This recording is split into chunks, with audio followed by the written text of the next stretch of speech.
as the CEO of DeKalb County, one of my 4 pillars is housing.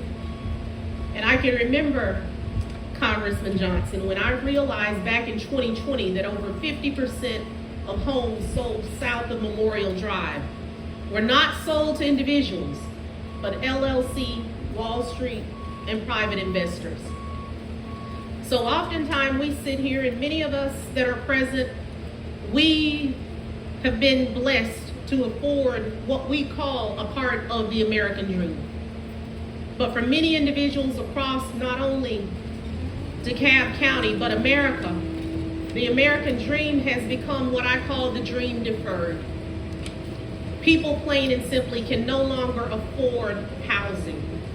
And many of us here today, if we were to sell our own homes, we could not afford to buy them back, if we are honest with ourselves. So it is incumbent upon us to provide for the least of those. Because in America, let me be very clear, everyone matters. So, this project for us here today is more than a brick and mortar project. It's a model of what is possible when we work together. It's a shining example of how public-private partnerships come together to deliver affordable and accessible housing that is dignified. So as we tour these units, it is truly a blessing to the families, because the village at Legacy will serve households that are between 30% and 80% of the median income. And when we say that the city of Decatur does have amongst the highest income of the DeKalb County family, so that makes this project even more meaningful, because many individuals would not have the access to the transit. You know, one word that I haven't heard here today is transit-oriented development. And this project is a shining example because it provides mobility without cars. So I'm excited because I look forward, Mayor Garrett, to joining you and announcing alongside Commissioner Robert Patrick and many of our other leaders our projects that are forthcoming, because it is time that across America we truly begin to focus on affordable housing solutions. House Bill 399 was passed in the 2025 session to make every one of those out-of-state investors use a local real estate agent, which will require them to identify their ownership in the Real Estate Commission and require them to be subject to Real Estate Commission authority on maintenance of properties. This is a first step, but it was a hard-fought step, and we have much, much more work to do. I have reflected this morning on the use of these acres for the last 144 years. Children had a place to live 100 years ago on this property. Today, under our good and bad, our struggling foster care system, 40% of the foster care children who age out of foster care at age 18 become homeless within 18 months. Senator Ossoff is working on that issue in relation to the needs of that particular population, and every single one of you are working on that issue as you bring forward this wonderful. I've seen that affordable housing is crucial for thriving communities, giving all families access to quality education, health care, and employment, thereby serving as a foundation for their lives. Today we do celebrate this significant achievement here at the Village at Legacy. This is the result of many years of strategic planning, community support, and partnerships. It was hard. It's always hard to develop affordable housing. Don't kid yourselves.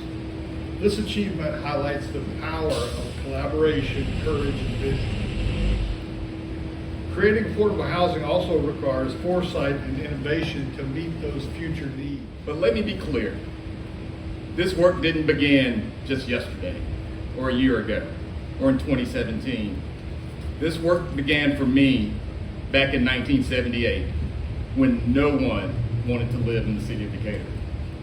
My mother had a dream and a vision, because in the city there were 3 newly minted MARTA stations, and a single working mom could get her kid to school and to whatever he needed to do without him ever having to get in a car. And if she were here right now, which she's going to be mad at me because I didn't tell her this was happening to her, so please don't tell her, she would reflect many of those same things. She's still in that house today.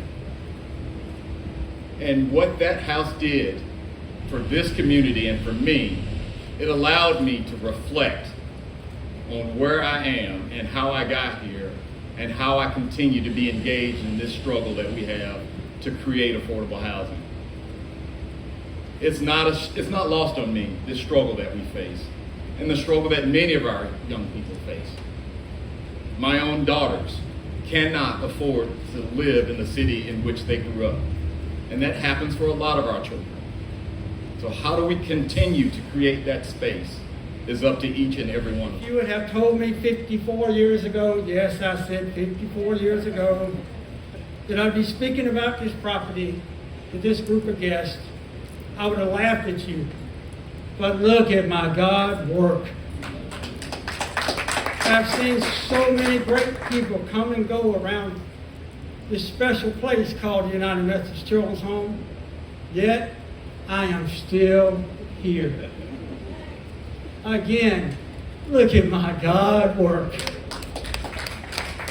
My plan was to work 2 years.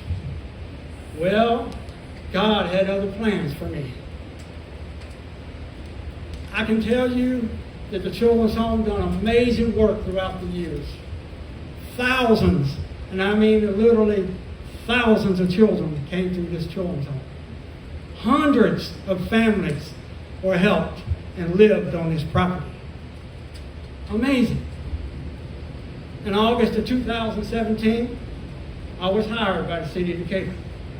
And a joke in the city, and it is a joke, I came along with the purchase of the property. Fast forward to today. My theme is open them doors. Yes.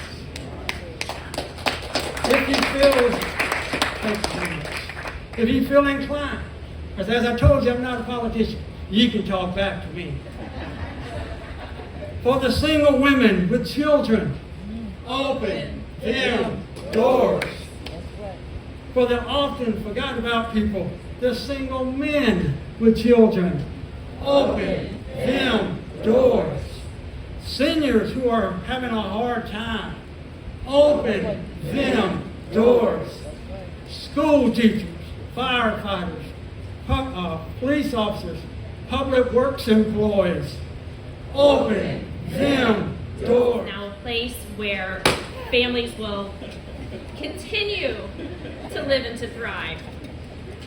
This is a beautiful development, absolutely beautiful, and I'm very honored to represent the Board of Commissioners and share just a few brief things with you this morning. We have a heart and a mission for families and for creating communities where those families can really thrive.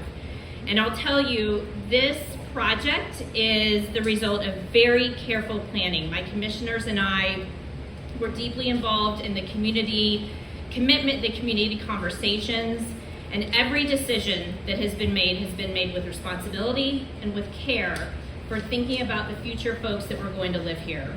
We've done our homework and even then some, because we know this really matters to the folks that we serve.